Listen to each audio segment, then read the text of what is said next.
देखिए क्या कह रहा है कि 4 identical cones each of radius 10.5 centimetre and height 14 centimetre are cut from a cuboid of dimension 30 centimetre 32 centimetre and 40 centimetre. Base of each cone lies on the surface of cuboid. What is the total surface area of the remaining solid. Hindi में पढ़ता हूँ. 10.5 centimetre त्रिज्या तथा 14 centimetre ऊंचाई वाले 4 समान शंकुओं को एक घनाभ में से काटा गया है जिसका आयाम 30 सेंटीमीटर 32 सेंटीमीटर और 40 सेंटीमीटर दिया गया है. प्रत्येक शंकु का आधार घनाभ की सतह पर है. बचे हुए ठोस का कुल पृष्ठीय क्षेत्रफल क्या है. देखिए पहले तो आप इस सवाल को ज़रा समझने की कोशिश करो सर.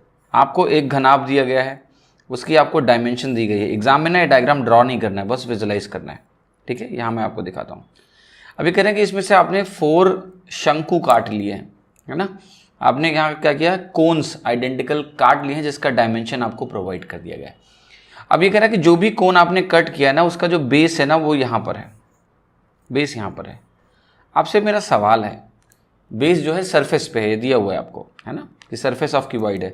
जब भी आप इस कोन को सरफेस से काटोगे तो आप जरा ध्यान से देखो कि ये क्या होगा. ये सॉलिड को ऐसे कट करेगा, इतना पोर्शन यहाँ से निकल जाएगा और इस तरह का एक पोर्शन उसमें क्रिएट हो जाएगा. आप थोड़ा विजुलाइज करो थोड़ी देर के लिए कि आपके पास कोई भी इस तरह का फ्लैट सरफेस, आप थोड़ा वुडन बॉक्स एज्यूम करो और उस वुडन बॉक्स में आप सपोज करो कि ऐसे ड्रिल कर रहे हो और वो जो ड्रिल हो रहा है ना उसका जो आकार है, ड्रिल मशीन उम्मीद करता हूँ आपने देखी होगी, और सपोज करो ड्रिल मशीन जो है ना वो कुछ इस तरह से ड्रिल करती है ना. तो ड्रिल मशीन अगर इस तरह से ड्रिल करेगी ना तो वो क्या करेगा, इसी शेप में बाहर निकालेगा वो वुड को. तो वुड बाहर निकल जाएगा तो एक इस तरह का स्पेस क्रिएट हो जाएगा. अब जरा ध्यान से विजुलाइज करो कि सरफेस एरिया में चेंज कहाँ आया है. देखिए होगा क्या कि जो भी सरफेस एरिया था इस क्यूबॉइड का, इसमें से क्या सरफेस एरिया लूज हुआ और क्या गेन हुआ. तो अब अगर ध्यान से आप विजुलाइज करो उस वुडन बॉक्स को, तो देखो सरफेस एरिया लूज कहाँ पर हुआ, जहां पर भी आप ड्रिल मारोगे एक होल की तरह क्रिएट हो जाएगा. वो कोनिकल होल है, मैं आपको बोल रहा हूँ, एज्यूम करो कि वो कोनिकल होल है. तो उस कोनिकल होल में आप देखोगे कि क्यूब में जो ये फ्लैट सरफेस था वुडन बॉक्स का, पहले जब आप ड्रिल लगाओगे तो ऊपर क्या होगा, एक ऐसे कैविटी बनेगी जिससे ड्रिल होगा. तो क्या हुआ, आपने वो सर्कुलर पोर्शन लूज किया, मतलब वो सरफेस एरिया इस क्यूबॉइड में से लूज किया है. अब साथ में ये हुआ कि सरफेस एरिया गेन कितना किया है. तो देखिए जो भी ये कर्व्ड सरफेस एरिया होगा इस क्यूब का, इस कोन का, ये गेन्ड सरफेस एरिया है. ये एडिशनल सरफेस जनरेट हुआ.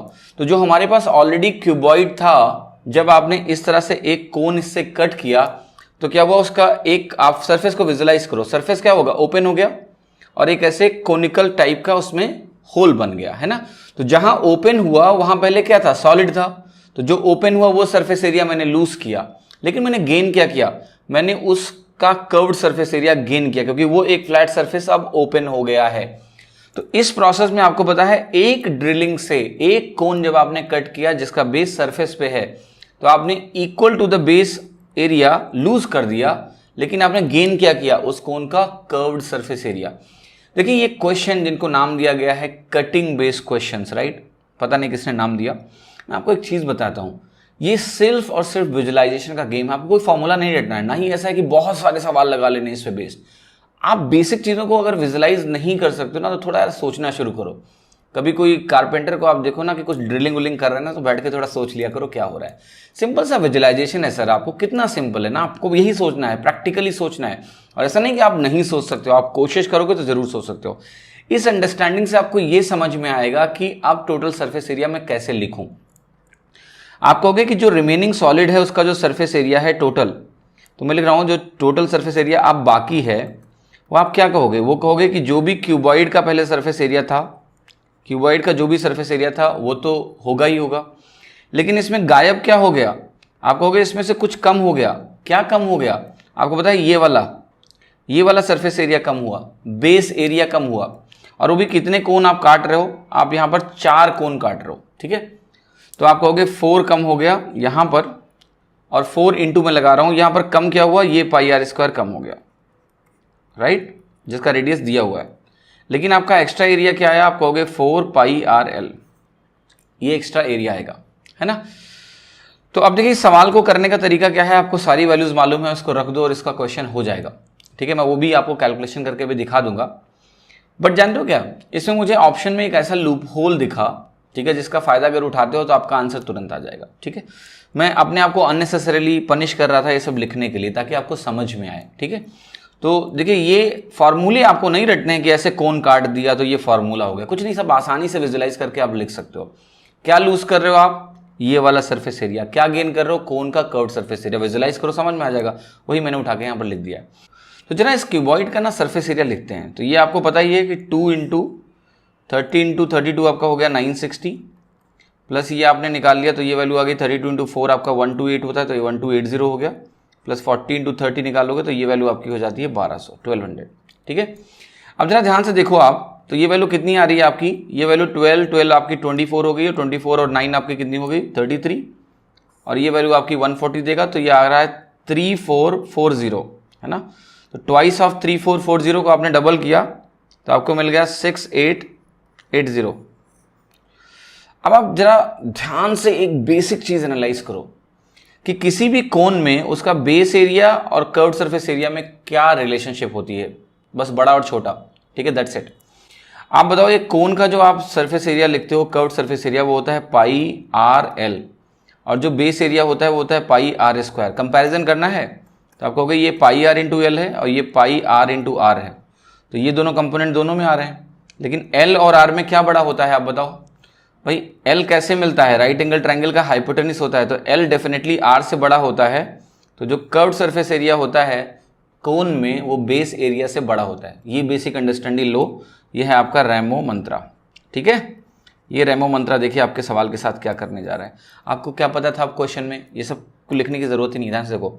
आपको क्वेश्चन में क्या दिया था, ड्रिल मारा, आप बताओ एक ड्रिल से क्या फर्क पड़ेगा, ये वाला गया, बेस गया, कौन सा आया कर्व्ड सरफेस एरिया, एडिशन होगा नेट या सब्ट्रैक्शन होगा। आप कहोगे ये इंक्रीज करेगा, हर एक ड्रिल से, कोनिकल ड्रिल से ये इंक्रीज करने वाला है। क्यों, क्योंकि हम गेन कर रहे हैं कर्व्ड सरफेस एरिया और लूज कर रहे हैं बेस एरिया, तो क्या होगा, नेट गेन होगा, क्योंकि ये जो वैल्यू हमें जो नया सरफेस एरिया मिल रहा है ये ज्यादा होता है compare to the base area से।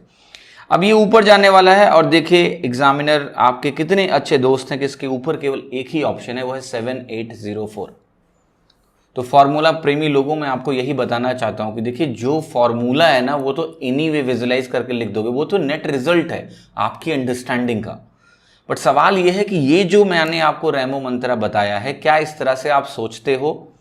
नहीं सोचिए, क्योंकि ये रियल प्रॉब्लम सॉल्विंग है। मैं आपको बता रहा हूं, यहां आपको मैथमेटिशियन नहीं बनना है, इस गफलत में मत रहिए, है ना। मैं भी मैथ्स टीचर नहीं हूं, मैं आपको फ्रैंकली बोल रहा हूं। वो इसलिए लिखना पड़ता है क्योंकि ये टर्म पॉपुलर है, मैथ्स मैथ्स मैथ्स, तो लिखता हूँ। I am not a mathematician, ठीक है। और आपको भी मैथमेटिशियन थोड़े ना बनने आए हो, आप पता है आपके कॉम्पिटेटिव एग्जाम की तैयारी कर रहे हो। तो ये जो बेसिक कॉमन सेंस और अंडरस्टैंडिंग है, ये कोई ऐसी चीज नहीं है जो लोग इसको बोल दें कि रिजेक्ट कर दें आउटराइटली कि नहीं ये फॉर्मूला रटो, ये समझो, कुछ नहीं है। विजुलाइज करना शुरू करो, क्वेश्चन में कोई दम नहीं है और आपको कोई फॉर्मूला रटने की जरूरत नहीं है। मैं आपको बोल रहा हूँ कोई फॉर्मूला, नया फॉर्मूला तो रटना ही मत, ठीक है। जो पहले से बेसिक फॉर्मूले आते हैं वो नहीं की जरूरत है, ठीक है। और अगर ये लिखना भी पड़ गया तो कौन सा कमाल है, मैं आपको उसकी भी कैलकुलेशन करके दिखाई देता हूँ, वरना आप मानोगे नहीं ना मेरी बात। तो देखिए जब मैंने कहा एक ड्रिल से इंक्रीज हो रहा है तो 4 ड्रिल मारोगे तो डेफिनेटली क्या होगा, चारों इंक्रीज ही तो करेंगे वॉल्यूम को। चलो कोई बात नहीं, अब जरा आ जाते हैं क्वेश्चन पे। अब देखो जरा क्वेश्चन पे अगर मैं वापस आता हूं तो आपको पता है कि मैंने बता ही दिया कि इंक्रीज होगा, ठीक है। अब देखिए मैं आपको इसको कैलकुलेशन करके भी दिखा देता हूं, ठीक है, कि इसकी कैलकुलेशन कैसे तेजी से होगी। अगर आप यहां से देखो ये वैल्यू तो हम निकाल ही चुके हैं 6880, ठीक है। प्लस यहां पर आपने क्या किया सिंपली कि जब आपने देखा ये कि 4πr कॉमन हो सकता है तो 4πr कॉमन ले लो, यहां पर बचेगा L - R, ठीक है। अब ध्यान से देखो यहां पर ये वैल्यू मुझे पता है क्या है, ये वैल्यू कैसे मुझे पता है 4πr की। देखो जब रेडियस यहां पर आप देखो 10.5 जो दिया हुआ है, जो स्टैंडर्ड सर्कल में आपको बताता हूं 7 रेडियस तो 154 एरिया, ठीक है।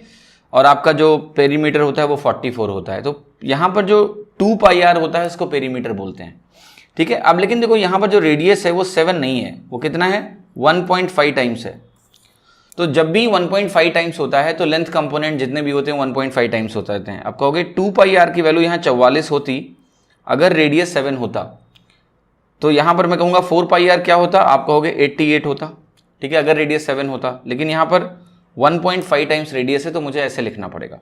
अब मुझे L माइनस आर निकालना है, आप ऐसे करना, आप कहोगे R की वैल्यू मुझे दी है 10.5, ये वैल्यू मुझे दी है 14, ये वैल्यू लिखना है। अब देखना ये आपका 3.5 टाइम्स 4 है, ये आपका 3.5 टाइम्स 3 है, तो ये आपका 3.5 टाइम्स 5 होगा पाइथागोरियन ट्रिपलेट्स यूज करके।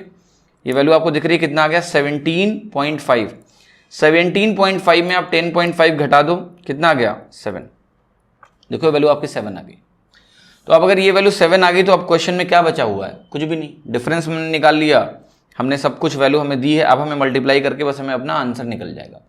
तो आप इसको मल्टीप्लाई कर लो, इसको आप पहले ऐसे इससे मल्टीप्लाई कर लो लेट से, राइट, या फिर आप डायरेक्टली इसको मल्टीप्लाई कर दो 15 इंटू 7, ये आपका हो जाएगा 1.05, 1.5 इंटू 7 कर रहे हो ना आप, तो ये आपका 10.5 आपको दे देगा अल्टीमेटली, ठीक है। मल्टीप्लाई कर लो तो ये आपको मिल जाएगा 880 प्लस 0.5 टाइम्स क्या होगा आपका 44 होगा।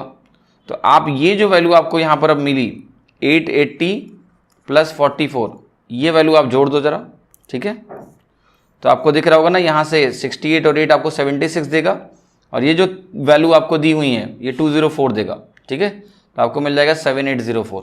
मैं आपको सिंपली ये बोल रहा हूँ कि ये रिजल्ट लिखना ही आपके अंडरस्टैंडिंग का पार्ट है, आप आसानी से करोगे। और मैं बता रहा हूँ जो मैंने आपको स्टैंडर्ड सर्कल बता रखा है 7154, ये फार्मूले वाले लोग भी ना आपसे तेज कैलकुलेट नहीं कर पाएंगे। अगर आप कैलकुलेशन पे भी उतर आए ना तो वो आपसे तेज नहीं कर सकते हैं, क्योंकि आपको स्टैंडर्ड वैल्यूज पहले से पता है, उसको यूज करके आप फटाफट कैलकुलेशन करो और वो बैठ के पाई की वैल्यू रखने 22/7 करने दो, गेम खेलने दो। पर ये जो अंडरस्टैंडिंग है ये बहुत इंपॉर्टेंट है कि इस क्वेश्चन में क्या दम बचा, राइट, इस क्वेश्चन में क्या दम बचा। अब सवाल ये है कि पेपर को तो कई महीने हो चुके हैं, आप जरा पता कर लो किसने इस तरह से बताया आपको, है ना, क्योंकि कॉमन सेंस को ट्रेन नहीं किया जाता है, इस पर जोर ही नहीं दिया जाता है। और मेरा दिमाग उसी पे चलता है, पहले मैं कॉमन सेंस के पास जाता हूँ, उसी से जवाब पूछने की कोशिश करता हूँ, ऑप्शंस के पास जाता हूँ, उससे कुछ पूछने की कोशिश करता हूँ, नहीं मिलता है तो ये काम तो मैं कर लूँगा आसानी से, आपसे भी तेज कर सकता हूँ मैं, ठीक है। ऐसा ही विश्वास रखिए, आपको कभी कोई दिक्कत नहीं होगी। यहाँ पर आपको समझ में आ गया, उम्मीद करता हूँ पसंद आया होगा।